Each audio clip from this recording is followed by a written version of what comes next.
Good morning everyone guys. Previous session में हमने परंपरागत कृषि विकास योजना के बारे में डिस्कस किए थे। इस सेशन में हम प्रधानमंत्री कृषि सिंचाई योजना यानी PMKSY के बारे में डिस्कस करेंगे। तो आइए स्टार्ट करते हैं इस सेशन को। फर्स्ट पॉइंट, इस पॉइंट से रिलेटेड क्या है? तो प्रधानमंत्री कृषि सिंचाई योजना decision was taken on 1 July 2015 the meeting of cabinet committee on economic affairs, जिसे हम CCA के नाम से जानते हैं, जो कि MSP का फाइनल डिसीजन देता है। क्या नाम है पूरा? Cabinet committee on economic affairs, headed by the prime minister. यानी कि प्रधानमंत्री कृषि सिंचाई योजना का जो डिसीजन है वो 1 जुलाई 2015 को लिया गया था। किसके द्वारा लिया गया था? तो ये आपका CCEA कमेटी यानी कि cabinet committee on economic affairs के द्वारा लिया गया था, जिसके मुख्य प्रभारी थे प्रधानमंत्री नरेंद्र मोदी, जिसे हम प्राइम मिनिस्टर ऑफ इंडिया के नाम से जानते हैं। नेक्स्ट पॉइंट रिलेटेड टू प्रधानमंत्री कृषि सिंचाई योजना। द मेजर ऑब्जेक्टिव ऑफ प्रधानमंत्री कृषि सिंचाई योजना आर एज फॉलोज। यानी कि जो प्रधानमंत्री कृषि सिंचाई योजना का जो मुख्य ऑब्जेक्टिव है वो कौन कौन से हैं? तो पहला पॉइंट इसमें आपका आता है converge investment in irrigation at the farm level and provide end to end solution. यानी कि converge investment in irrigation at the farm level, यानी कि फार्म लेवल पर इरिगेशंस में जो कन्वर्ज इन्वेस्टमेंट होता है उसके लिए होता है। And provide end to end solutions, यानी कि अंत तौर पर इसमें सोल्यूशन ही प्रोवाइड किया जाता है। नेक्स्ट पॉइंट की बात करते हैं तो अगला पॉइंट हमारा हर खेत को पानी, यानी कि इसका मोटो क्या होता है? प्रधानमंत्री कृषि सिंचाई योजना का जो मोटो होता है वो आपका हर खेत को पानी पहुंचाना होता है। ठीक, हर खेत को पानी। फिर इसका मतलब क्या होता है? Enhance the physical access of water, enhance the physical access of water, यानी पानी का जो फिजिकल एक्सेस है उसको बढ़ावा देना इसका मतलब होता है। On the farm and expand cultivable area under assured irrigations, यानी कि एश्योर्ड इरिगेशंस के अंतर्गत जो एक्सपेंड कल्टीवेटेड एरिया होता है और फार्म पर जो पानी का फिजिकल एक्सेस होता है उसको बढ़ावा देने के लिए हर खेत को पानी मोटो बनाया गया है। फिर से हर खेत को पानी का जो मोटो है वो क्या है? Enhance the physical access of water on the farm, यानी फार्म पर जो पानी का फिजिकल एक्सेस है उसको बढ़ावा देना इसका मोटो होता है।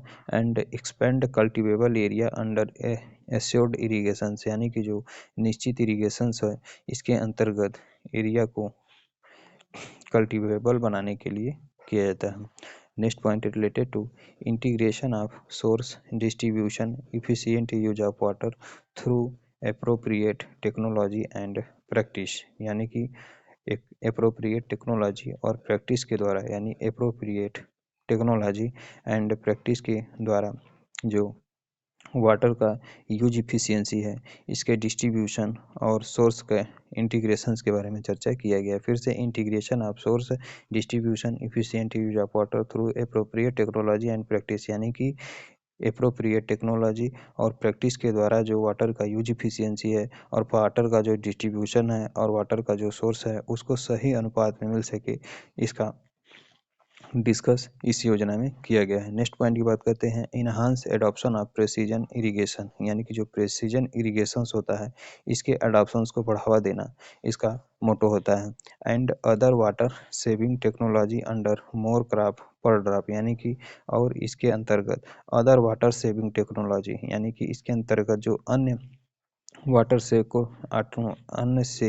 अन्य वाटर सेविंग टेक्नोलॉजी आती है वो आपका मोर क्रॉप पर ड्रॉप, यानी एक बूंद से बहुत सारे फसल को लेना, इसका जो अदर मोटो होता है देखने को मिलता है। नेक्स्ट पॉइंट की बात करते हैं तो अगला पॉइंट हमारा promotion of micro irrigation in the form of drips, sprinklers and pivots, rain guns in the farm, जल ठीक जल सिंचान।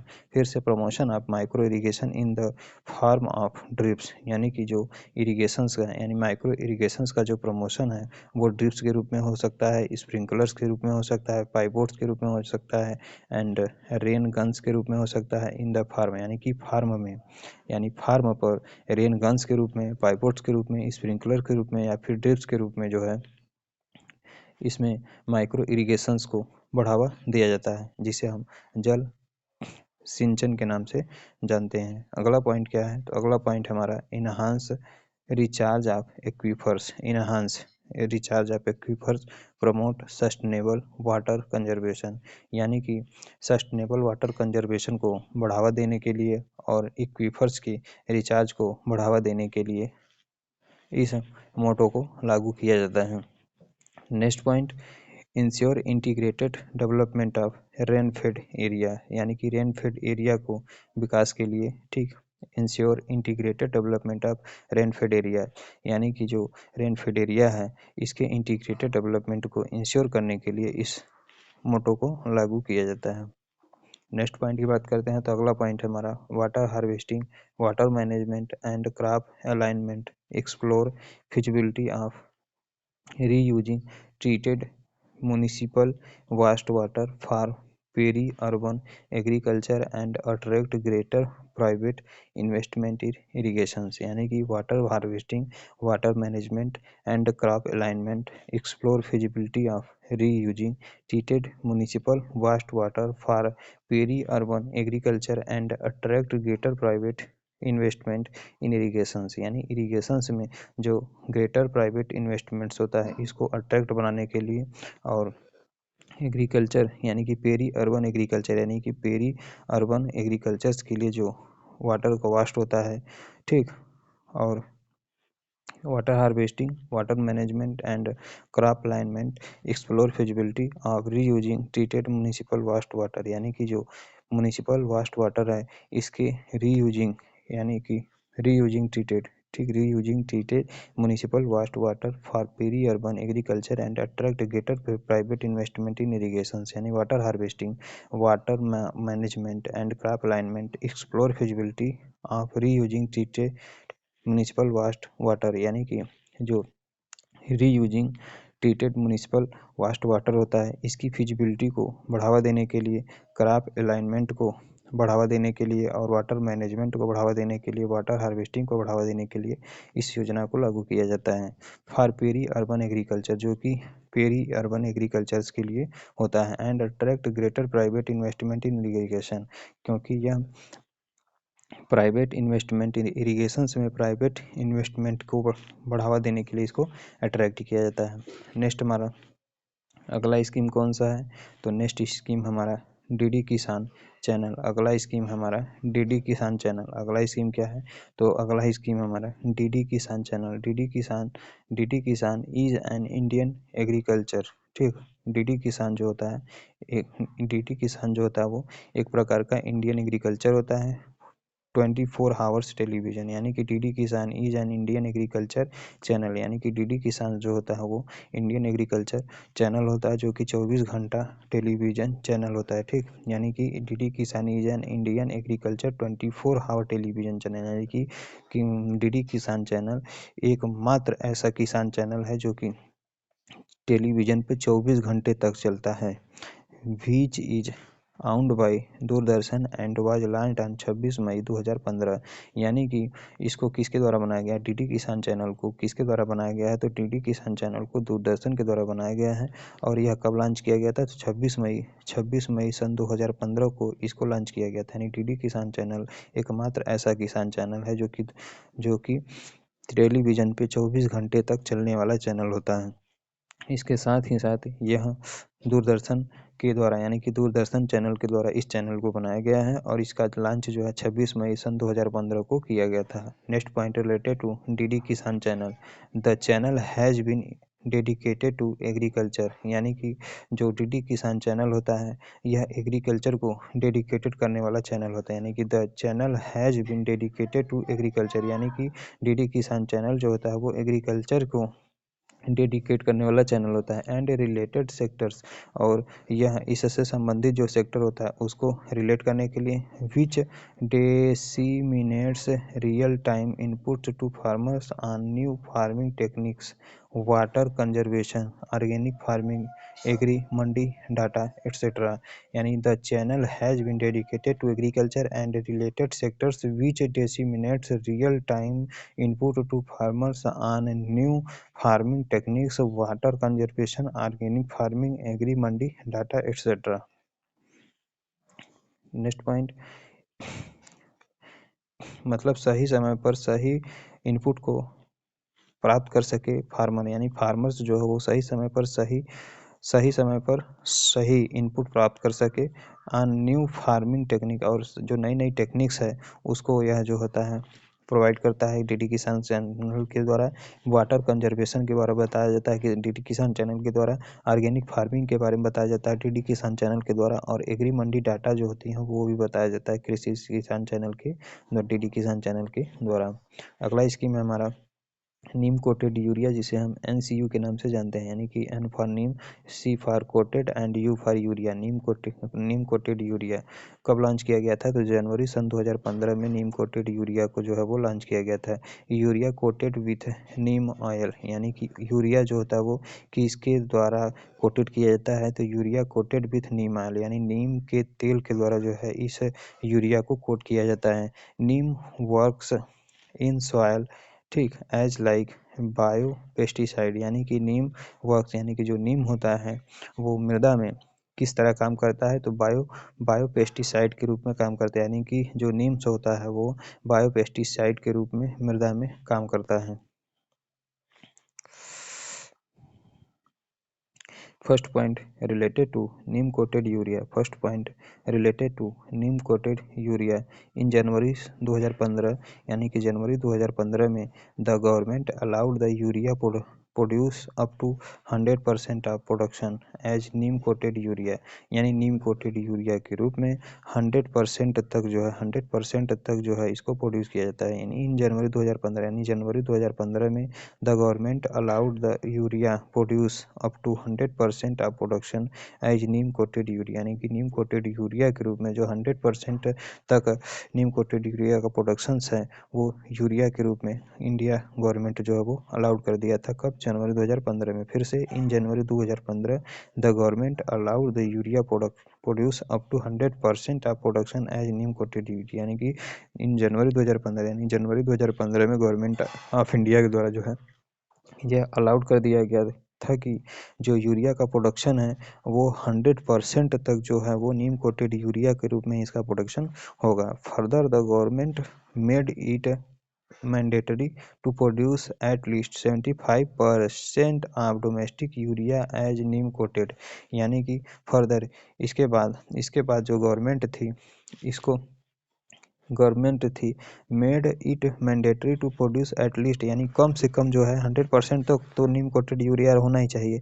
लेकिन गवर्नमेंट ने यह भी बताया कि कम से कम जो नीम कोटेड यूरिया में नीम की मात्रा होगी वो 75% तक हो सकती है, जो कि डोमेस्टिक यूरिया के रूप में जाना जाता है। Next point, the current policy is that government has mandated all indigenous producers of urea to produce 100% of urea as Neem coated urea only. लेकिन करंट पॉलिसी के आधार पर देखा जाए तो गवर्नमेंट है जो है, यानी कि जो भारतीय गवर्नमेंट है वो मैंडेट करती है सभी इंडिजिनस प्रोड्यूसर को, यानी कि जो सभी प्रकार के अपने क्षेत्र अपने भारत में यूरिया को प्रोड्यूस करने वाले जो कंपनी हैं उन सभी को गवर्नमेंट बताती है कि यूरिया जो है वो 100% तक नीम कोटेड होना चाहिए। नेक्स्ट पॉइंट की बात करते हैं, the scheme being promoted to regulation the use of urea, enhance the availability of nitrogen to the crop and reduce the cost of fertilizer consumption. The scheme being promoted to regulation the use of urea. The scheme being promoted to regulation the use of urea, यानी कि जो नीम coated urea है, neem coated urea scheme है, यह urea के use के regulations को बढ़ावा देता है। यानी कि जो नीम कोटेड यूरिया है, कौन सा स्कीम है नीम कोटेड यूरिया स्कीम जो है नीम कोटेड यूरिया स्कीम जो होता है वह यूरिया के यूज को यानी यूरिया के यूज को पूरी तरह से रेगुलेशन, ठीक है, the scheme being promoted to regulation the use of urea, यानी यूरिया का जो यूज है इसको इसके नियंत्रण के लिए पूरी तरह से यह स्कीम बढ़ावा देता है। Enhance the availability of nitrogen to the crop, जो कि क्रॉप्स के लिए, ठीक, enhance the availability of nitrogen to the crop, यानी फसल्स के लिए जो नाइट्रोजन की अवेलेबिलिटी होती है इसको बढ़ावा देता है। And reduce the cost of fertiliser consumption, और यह क्या करता है कि फर्टिलाइजर के कंजप्शंस को, यानी कि यह जो होता है cost of reduce to cost of fertiliser consumption, यानी फर्टिलाइजर कंजप्शन के कास्ट को जो है यह कम कर देता है। नेक्स्ट पॉइंट की बात करते हैं, urea coated with Neem oil, यानी कि यूरिया का कोटेड किसके द्वारा किया जाता है, तो यूरिया का जो कोटेशन होता है वो नीम ऑयल के द्वारा किया जाता है। यूरिया का कोटेशन जो होता है नीम ऑयल के द्वारा किया जाता है, नीम के तेल के द्वारा किया जाता है, इसीलिए इसे हम नीम कोटेड यूरिया के नाम से जानते हैं। Only about 30 to 40% of nitrogen in the urea in utilised by the plants, यानी कि प्लांट्स के द्वारा जो कितने परसेंट मात्रा में यूरिया का यूटिलाइजेशन या फिर उपयोग हो पाता है, तो केवल 30 से 40% जो होता है नाइट्रोजन, यानी कि 30 से 40% तक जो नाइट्रोजन होता है वो प्लांट्स के द्वारा यूरिया के रूप में उपयोग किया जाता है या फिर यूटिलाइज किया जाता है। Coating of neem oil help, ठीक, coating of neem oil help in gradual release of nitrates into soils, यानी कि जो कोटिंग ऑफ नीम ऑयल से, यानी कि जो नीम का ऑयल्स है इसका कोटेशन जो होता है वो किसके लिए सहायता करता है, in gradual release of nitrogen into soil, यानी कि सॉइल में जो नाइट्रोजन का नाइट्रेट्स का रिलीज है, यानी कि सॉइल में नाइट्रेट का जो रिलीज्ड है वो ग्रेजुअल रिलीज्ड। फिर से कोटिंग ऑफ नीम ऑयल, यानी कि यूरिया पर जब हम नीम ऑयल का कोटेशन करते हैं तो यह किसके लिए सहायता करता है, तो जो सॉइल में रिलीज जो सॉइल में ग्रेजुअल रिलीज ऑफ नाइट्रोजन होता है इसमें सहायता करता है। यानी कि कोटिंग ऑफ नीम ऑयल, यानी कि जब यूरिया के ऊपर हम नीम ऑयल का कोटेशन करते हैं तो यह gradual release of nitrogen into soil, यानी कि सॉइल में जो नाइट्रेट्स का ग्रेजुअल रिलीज होता है, यानी कि नाइट्रेट्स जो होता है वो ग्रेजुअल रिलीज होता है, उसमें सहायता करता है। दिस में वर्क एज ए बायोपेस्टिसाइड, और यह नीम कोटेड यूरिया जो होता है बायोपेस्टिसाइड के रूप में भी मृदा में काम करता है। नेक्स्ट पॉइंट की बात करते हैं, तो अगला पॉइंट है हमारा primary motive of Indian government, यानी कि जो भारतीय सरकार है उसका जो प्राइमरी मोटिव क्या होता है, तो ये होता है is to stop the illegal diverting of highly subsidised urea for the industrial purpose, यानी कि primary motive of the Indian government, यानी इंडियन गवर्नमेंट का जो प्राइमरी मोटिव होता है to stop the illegal diverting of highly subsidised urea for the industrial purpose, यानी कि जो इंडस्ट्रियल पर्पज के लिए जो सब्सिडाइज मतलब सबसे ज़्यादा जो सब्सिडाइज्ड यूरिया का डाइवर्टिंग इलीगल तरीके से होता है उसको रोकना है। यानी फिर से primary motive of the Indian government is to stop the illegal diverting of highly subsidised urea for the industrial purpose, यानी इंडस्ट्रियल पर्पज के लिए जो सबसे ज़्यादा सब्सिडाइज्ड यूरिया है इसके इलीगल डाइवर्टिंग को स्टॉप करने के लिए होता है। Neem coated urea is unfit for industrial purpose, यानी कि नीम कोटेड यूरिया जो होता है वो इंडस्ट्रियल पर्पज के लिए अनफिट होता है, यानी कि neem coated urea is unfit for industrial purpose, यानी कि जो औद्योगिक पर्पज होता है उसके लिए अनफिट होता है क्या, नीम कोटेड यूरिया। अगला हेडिंग हमारा interested subvention schemes invested interested interested interested subvention scheme interested subvention schemes, ये आपका आता है नेक्स्ट सेशन में। तो नेक्स्ट सेशन में हम इसके बारे में डिस्कस करेंगे। Thank you everyone guys.